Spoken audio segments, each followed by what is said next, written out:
lên sẽ phải in chỉ mấy vết ule in local kim chọn lẽ bây giờ cần lồng tắc rất này với nãy hiện cần president Hovin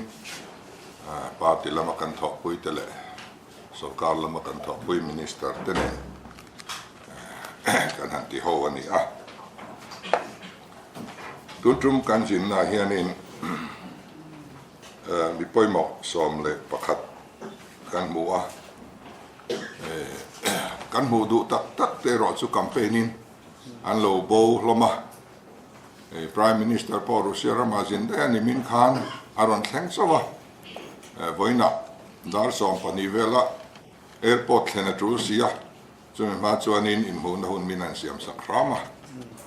kan mu nun ber chu prime minister tukin zinga anitani chuan home minister te cabinet secretary te Chief of Army Staff te, Director General AR te, Piyush Goyal, Commerce and Industry Minister te, tin Punitin Jairam Gadkari, Ministry of Road and Transport and Highway te, tin Defense Minister Puras Natsinga te, Sajan Singa, Additional Finance yan, kan kena karuma minon pana, ehi kan ramtana trangkai takania. Tin USH ho mana USA kan zu kalsan weber pakhat ten khan ani point min ron bua engemo kan machop lakal zel kan soi howa chung chu engenge ni kha ahotlin ma chuan la puan thri lo ni seng kan tia tiang chuanin ni sang kan zu bua ta hian kan thu zu khen te a chuan border huts he Myanmar Ramri le Bangladesh Ramri in kara hian kanin sumdon na tur mun som pakhat pa nei kan tuma chumi chung chang chu kan khena ten unati yanti he en project mo siam ta silamin ama suma ati masak angaya azo felvek nuwa khan aseng so za som ngau kha anron tum sak top mai ni subsidy in ye tra maya commerce and industry minister ne kana in bu na chuani crores ali India ramtan an lo da ta chuan ke ni pon kan du ve kan in tia ma se Mizoram atangin project pakhat chia kan la thelut ve a hey in ngai poi molo ni hindu vak le nem pakhat chon ni deal ni an tia kan on ti don chop kan tia de chuan crores ali som nga le pathum min han pe ve ta kan lom khopa hey net fee he project appraiser ti tu turania kan thalai te industry lama tui hian bo chak selangin project siam thuai selangin atam theyang per hi man tangkai atha in country ani chu hanti dar zau tan po thle in country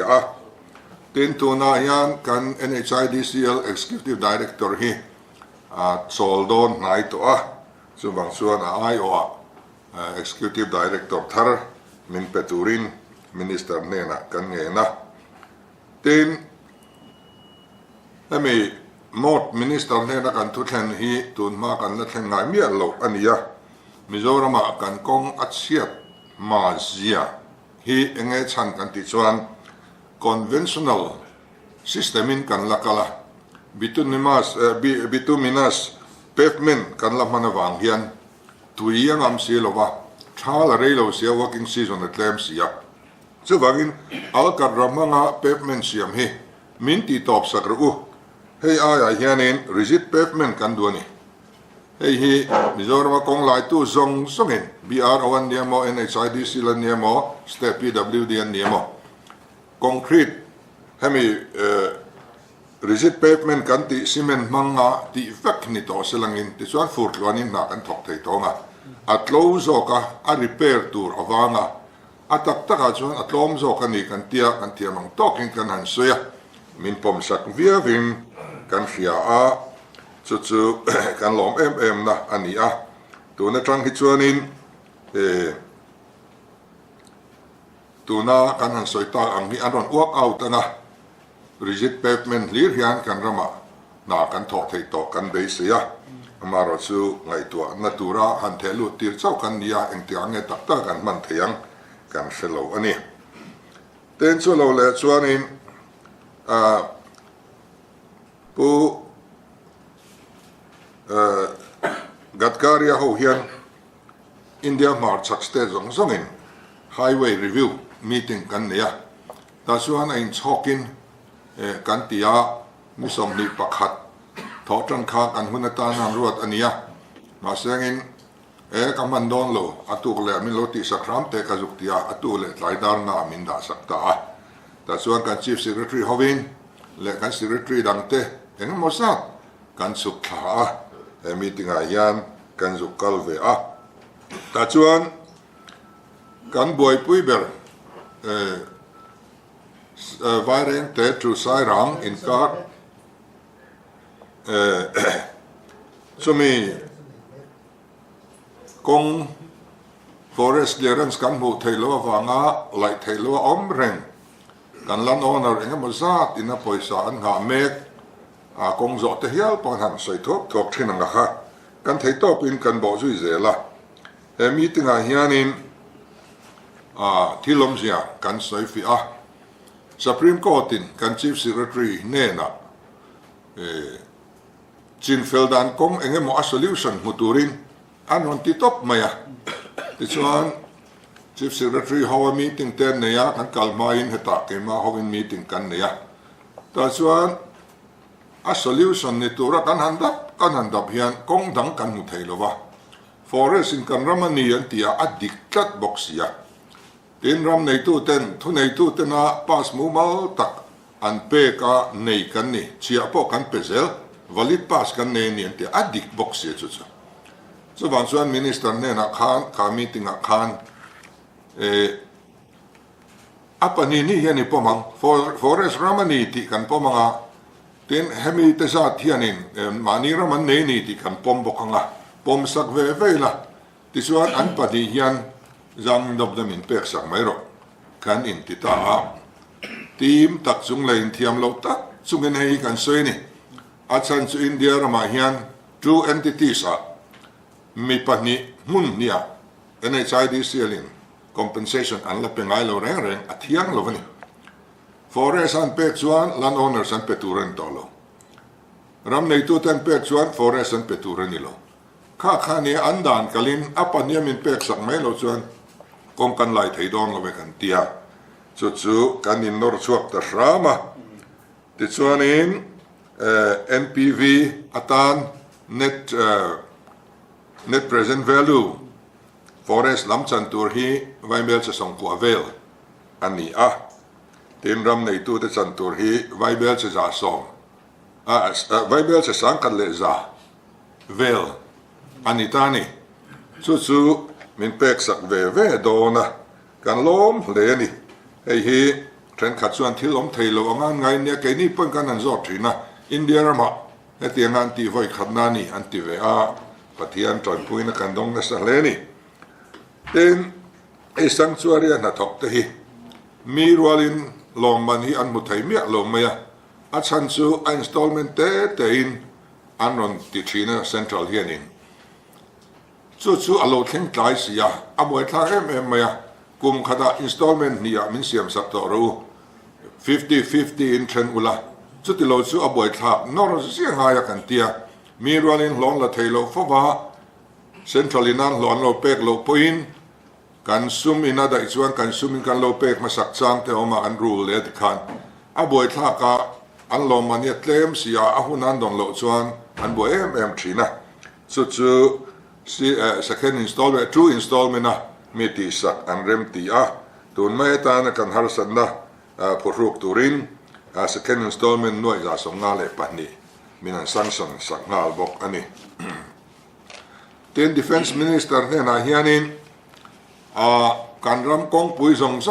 ki national highway ani mo state highway ani mo strategic highway amin puan sak vectorin kan nge nani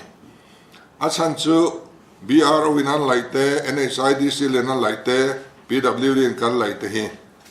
tu na in kan buai na ber chu forest clearance ania khamia wanga impending ta rei tak tak ti thelo om anua a penalty ne na kan choi chok chok ngai ang chi tu na chu tiang chu kan la nei nual nge nge a khatiang khane wangin forest clearance lak zia ngai laka hianin kan film deuh theinan enan thara hian ram ria tanga KM za boruam mera te in khatiang a puan thei khan ya wangin Mizoram hi KM za bial chung alu thei vek bok awangin khami chang choi khan kan Khawpui zong zong ni strategic highway amin puan sakru te in kan nge na chu chu kan ron tiang nge an ti a kan lom khop maya chu tiang nei nuwa chuan sarkar tan hianin clearance lak har vak to don lova amar chu lak chu langai don tho ani ten kan khen le chu kan kalma saklama khan scouts battalion kan dila ma sengin kan an soya an ma ni lamin scouts battalion ni chuan chai naram ria zel an duty dona territorial army hiron deal zo romin tia this one territorial army kan deal ta a Mizo territorial battalion home and heart antia chu kan dila Mizo hlang battalion khat army pangayang thap tur kan ram ria duty tur Mizoram pona duty athir swalo tur ang chi kha hei kan han deal a hei po hi kan lo kin kan in ring viau ani kan minister defense minister hian CCS meeting chumiam ja chu cabinet committee on security tinani a chumi masabera chuan kalo pulun galange atini then health department lampanga hianin kano SD uzona thanale and secretary pisang chini ten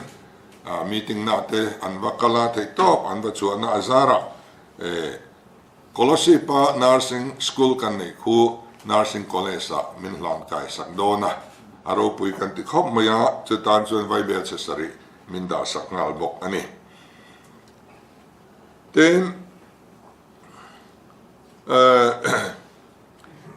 kan VC tena anchan vetur finance commission ina VC te tana apek thin poisa kha sarkar masalama khan alotang rei dewa te chuan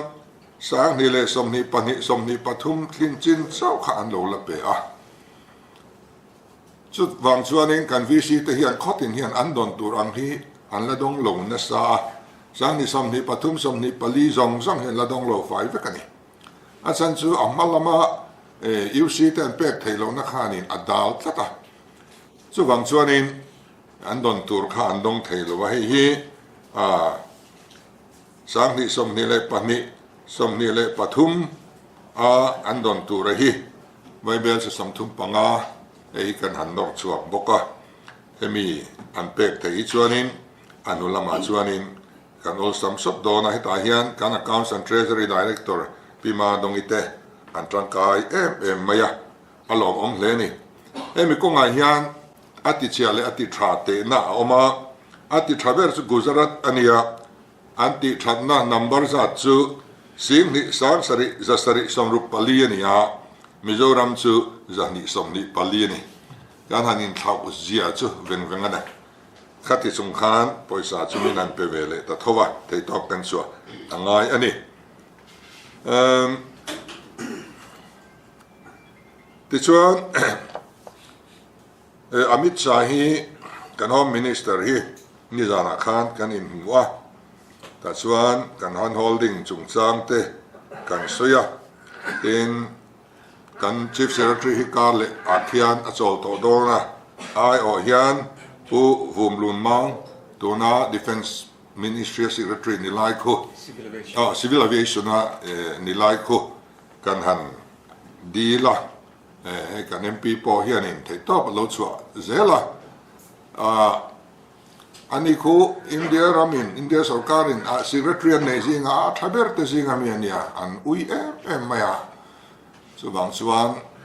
prime minister po tukin zinga ka hrila home minister po in arem lovang ti chuan soi mia lova kan lo ngai to me antile maya Home Secretary ne na kan telephone na ama hian adu chia lo nin kan ria antia ama kan zota adu thu Home Secretary ne na an thlen le this one ka kan til clear ta deu leka ani he thailo ni point akmut ka dera ai senior housing hi short list lo siam ula chu mi short list atang chuan kan du zong kan on thlang venge kan tia ni ro se antia chu Amit Shah hianin cabinet secretary nak tu ka kalau soi puyang atinge nge chu tiang chu thilom zia ani chuan cyclone Remal awanga kan torna sum kan la don thairi lo po home minister hian kan ron ti thuai toang atia tin police building le an quarter telen office drop lutuk to le chelutuk to sa thlatna tur man kan thlen to kha kan han thlen le bok ani ten US kan zina kan zuk biak atekha elaya anon chowa an manin kan thlen na Mizoram House min ron buwa ti chuan healthcare chungchang a hian healthcare system thade mai an lo ne ya sarkar ma sai ma lo lak to na ADB loan kan ti kha hei don ahun to amaro chu don thai turin thila lo fel tak lova kan dong don lo ni ta te hian kan ria thei to kan an chuana in khami kan don lo chuan kan healthcare system kan lo puan thina kha kan kalpui thei don lova a lui tu na mi hi athar kan thak ma chuan an chun zomri angai dona chuwang chuan an ni hian healthcare system thadeu mai min siam pui thei takin kan tia kan hanin dora Mizoram an ron chawanga kan health minister le finance lam hoten an lo doranga chutiang chuan kan kalpui don ani tin chimlama som airport pakhat nei ve turin built well private limited Noida mi te kwan min ron dora he malar u kan tia an mani sen so turin chimlama airport pakhat siam anin huama chu an ron chawanga agreement te kan sign nga anti thei don chuan alomom viau tura kan ngai ani ten NBCC hoven min on dor boka anni central PSU zinga lian ber pol anni chu chuanin khoi malai laya tui kwa tur tele nga ma chi rang min on en pui don boka abik takin kabiala mat lui khuana tur chu tui kanin tur atan le kolpethale tourism le fishery ta tangkai ngal to ne chu min on en pui masaru kan tia drawn in king level an kalna tur le til tha anon la photanga tangchuan kanin bezui le don ani this one Assam rifle som chungcha han lu ta ila Assam rifle som hi sang khajakwa somriat pasari atanga kan ruai tu masaten alo boy pui to ani kum som thum pasari na kan mang mek ani ahar le ani til hi kan mizo zinga kan officer nei kan chuan vor chief secretary hial lo ni to te point tun nai maya til ti thailo nia soi tlak kan ni lo hi soi chua chi po ni to lo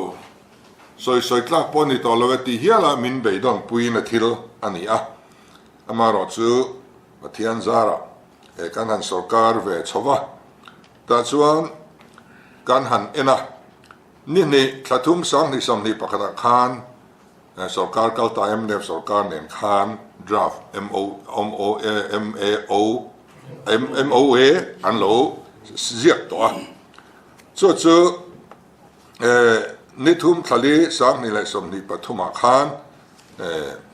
anen non le ti chuan niriat thakwa sang ni pathuma kan Mizoram sarkar khan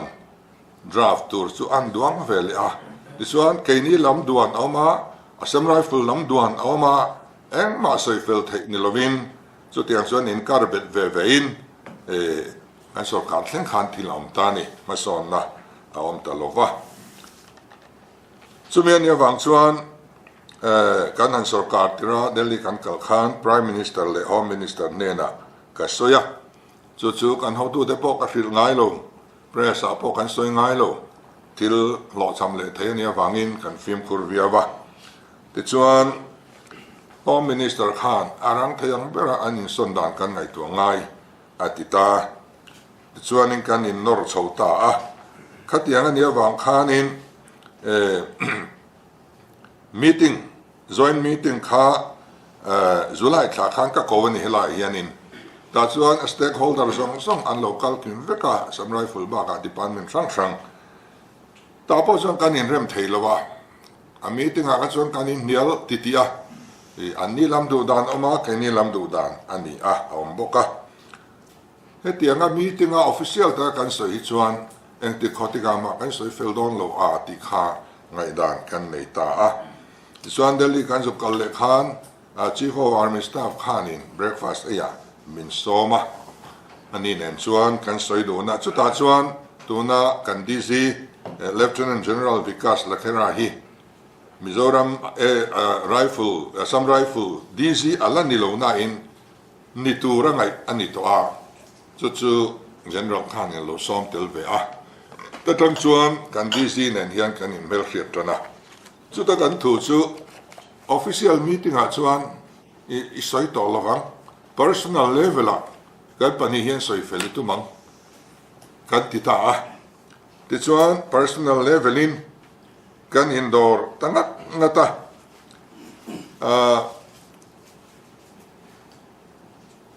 kumin August ni som ni panga khan heta kan bangla minon tlo a Chhimthlipui te kan induna chol ni tlai ni a solai an quarter guard vel tlang vel so iwa fang te ang kan tia kan fang dung na ruwa sur nuaya kan wa fang chuak vek ani chuan mi mal ang khan kan indor ta zela unofficial zel khanin kan bei chhota a chuta chuan Chief Minister Office CMO le some rifle ho tu te kha kan indor tangat na ta CMO wa thok tu te zong ka Khawpui te zong sunga hian lom tu ka soi duwa thei to pan chuwa ka secretary ma din ate kan OSD Jonathan ate an tram kaya abik takin Jonathan hi om lo seng tu ni kan thleng lowang so ti khop chuanin a contribution ni asanga kan beidon nuwa po heti sin hi su alungoi thak toi a hei bam don le chu en thlar nom to kan ti nuwa po ani chu abeidong ve mai lo a nora lo nor so le nge thina chu bang chuan ka Khawpui te zong sang chunga hianin lom thu ka soi du ani ti chuan kan chuk thata tho tana khan tho tanin Mizoram kan chua sana zana an DC hian ninon munga la ti chuan kuta Mizoram House ka ruma khan kan final tani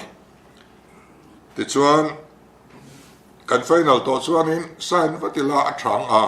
kan tia Home Ministry kan han frila amaro chu Home Minister Khan lo sign ro kan in bu main lo sign fil ve ro minon ti ta chumian ya wang chuan Home Minister Thuang Khan ama nen kan khen le main kan sign fil ta lo kha ani a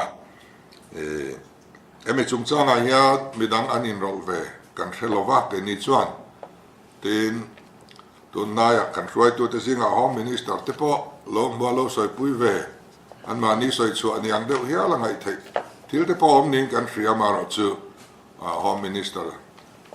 staff ho kan han zoin tunaya chu tiang mi Home Minister ne nai bu lo thu te min frila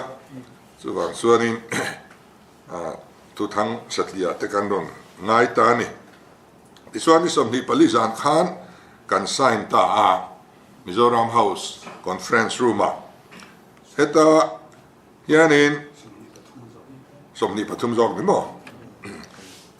ta chuanin Mizoram sarkar tangin puwan lo din afanai secretary to Chief Minister le Commissioner and Secretary GAD in Mizoram ayo in assigna ten pularin omak yang te ka PS le Under Secretary ni bok ข้าวิทเนสอัตรังอันนี้ละมาตรังอิน Lieutenant General Vikas Lakhera SM DC Assam Rifle in assign na witness atan Colonel Navjot Singh and Resident Director in assign bok ani ten kan van ne kan emele ta ho lo om ve lai tak ani loma min riat pui turin kulai kan official te zong kan som ba ka pu fam kima kan deputy speaker te pu mon pu ya pun te pu bei chua te Dr. Lorraine te pu zeze te pu rasik moham te le pi provate an oma mi pasari in kan emele ten min troi omaสุดท้ายพอชวนเอง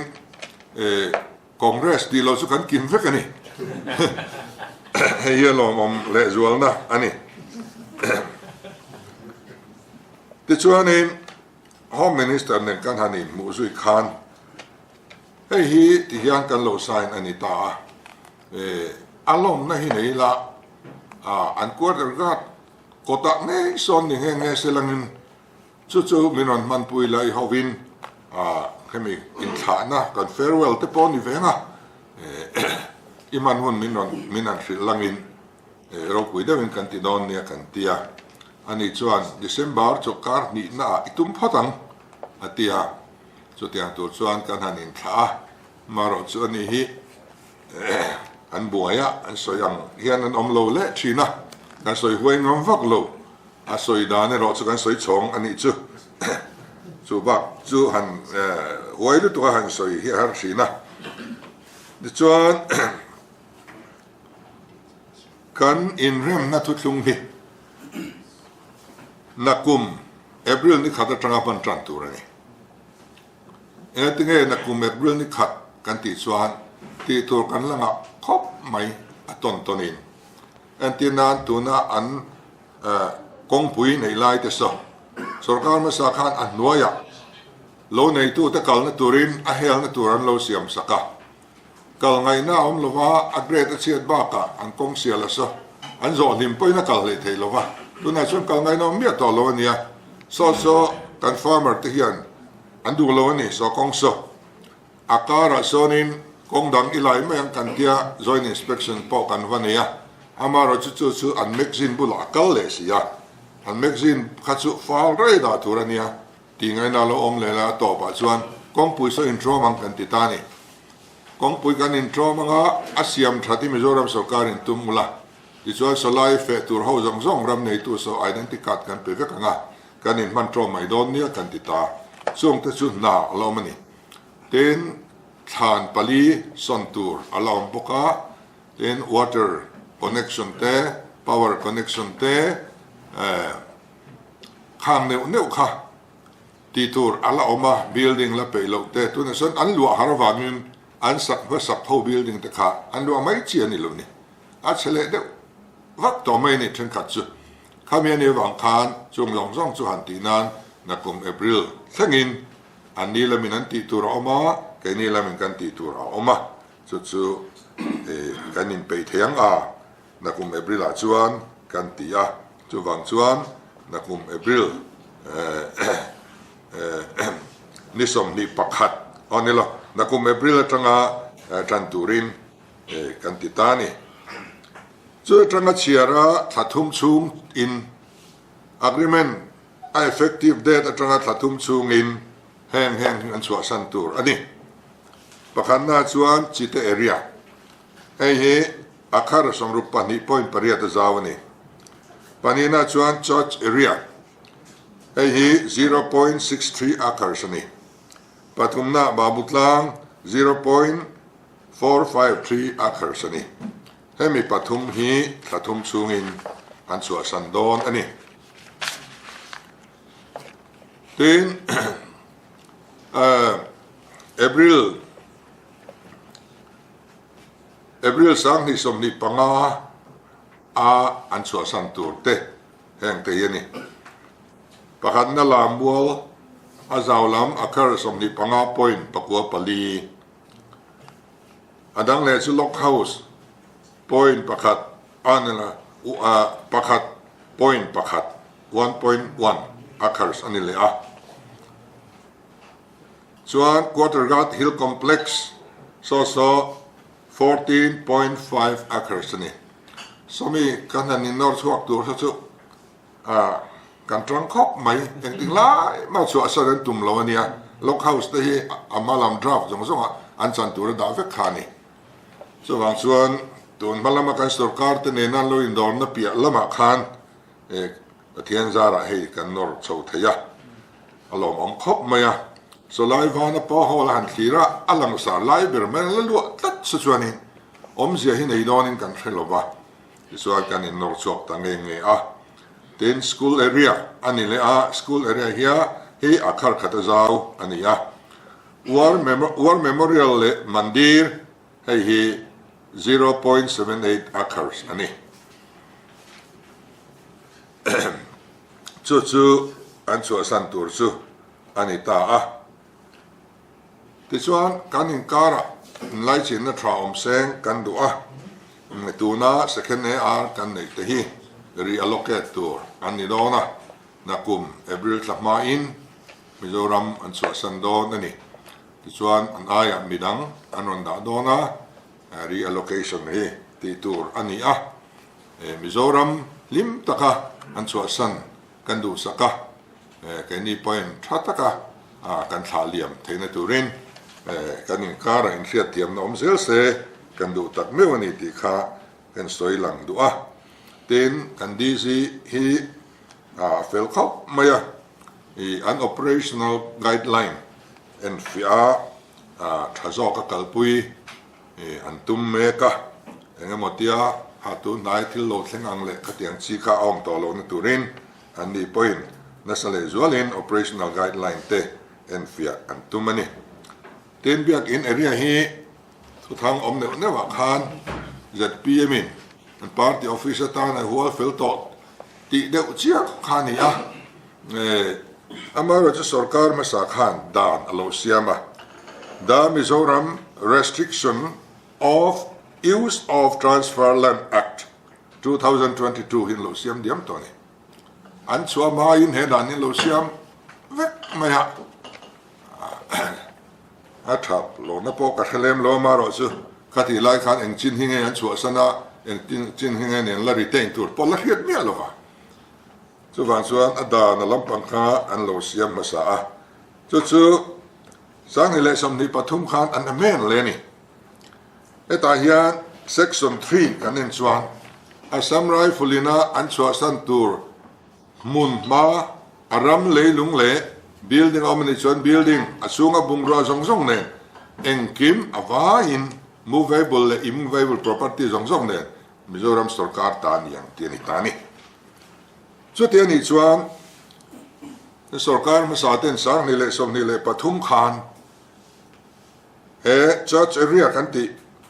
Assam Rifle biak in area hian lo chu fel dai to tin na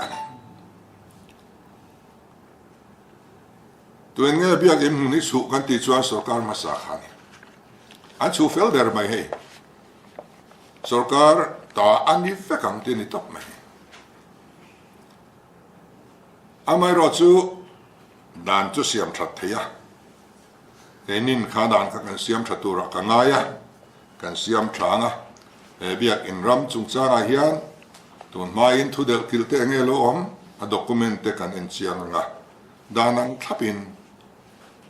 thatakin hei chu kan rel le anga atul angin dan poi kan siam thamai don ani chu tian ni lova he dan hi ang ani nang ngau kan man don chuan biak in ram po sarkar ta tur vek ani chu wangin kan hanin pu thin takna a pu tu te hi pu le hi lo ngai jok fo mai thina a boy kha khop maya ti chuanin hemi chung changa hianin kha in biak na kha an CO le an ko than upa in biak na kha puran kim lo in biak na kha an la hluaya kamiani vele khan brigadier giri sahi thilam zia kan bazot fiani asan na po he whatsapp kala nei nga ani milo chanda na chuan sikul kan chua sandona mizo zeti tu le zilai zani chuang an oma zani som thum vel an mang ang ma khong e kan kal le ta kang ti kha an ngai tu ngai ya an loin ma khuwa ve ngai ya mandir kan chua san do na chu wang chuan helama mandir kan siam ve te ngai ya biang in mun kan chua san do na an loin buat sai ve te ngai ya chu wang chuan pensioner tele kan sipai tele an chung puate le civil mi te elaya kan sikula lo ziron tama kan biak ina ring khoman tamboka pensioner hotel civil mi thlengin he ngau hi kan bara khai thut chuan adik dong lo ti in min ron zo ta ka chuan he kan chua san do ne loin roman anga yang ti ka hrila an ma ni thon thut ka do lo wangin an lir ro loin puat cha theinan ka ti wang ania a hun le ni ero chu kan soi lo reng tiani chu chuan commandant chan na ni kan kol khiawani khati la khan kan soi ve du lem lo mai po ti lom zia chu ta khan a chiang viawa chu wangin mizoram sarkarin an ti tirani ti ta khachu thu vu ani tak zeta kainin solaya sawn office da kan tum ozong lo wa tu na hian office tu te su kan wal ve meka poisa kan khon meka zoram pom puya kan unit te tangin tu na hian office bun tu ri kan tuak meka ni enge mosat kan tuak nga ve tong he ni chu chuan ya khalai kha kan soifia vele du lok ani ti chuan a to pera chuan lom thu ka soi do pathianin min kai hroi tak me wa kan sarkar hi pathian chunga lom thu ka soi do tin kan home minister union home minister nena lom thu ka soi do na sa takin min pui min support ani chu tiang chu ani tin kan dg a cooperative ema a fel ema thazok tura kan ngai a chuan min nial doi tlang ngai lo ani chu ania tin kan home secretary govin mohana chumi chunga po chuan lom thu ka soi do tin chief of army staff general upendra divedi po minon tlo le nge nimin tlai di volon len kha nimin tlaya minon tlo army chief of army staff ina Mizoram House chief minister Amron muturan local voi khanna lani antiani amara chu choya min soma kan eiman lova an di zero chon kan sign zan khan min soma cho lui kan vakir ani ta chuan chu tiang chuan in lai chin na thatak kan neya kan dc lieutenant general vikas lakhra chunga po hian lom thu ka soi du tin kan chief minister office ka Khawpui te chunga po lom thu ka soi du tak zet ani hei hi anga tinge aru karal dewa inti chuan alanga paw kan meeting khanin soi fel har maya mimal in kom ngai na tang lo chuan hei kan sual thudon lo kan tia chuan kan hen kong nei te thian in biakin kan in bia chumia tang chuan thil lo theng thei ta ani ole khati zong kha asoi thei tong ni silangin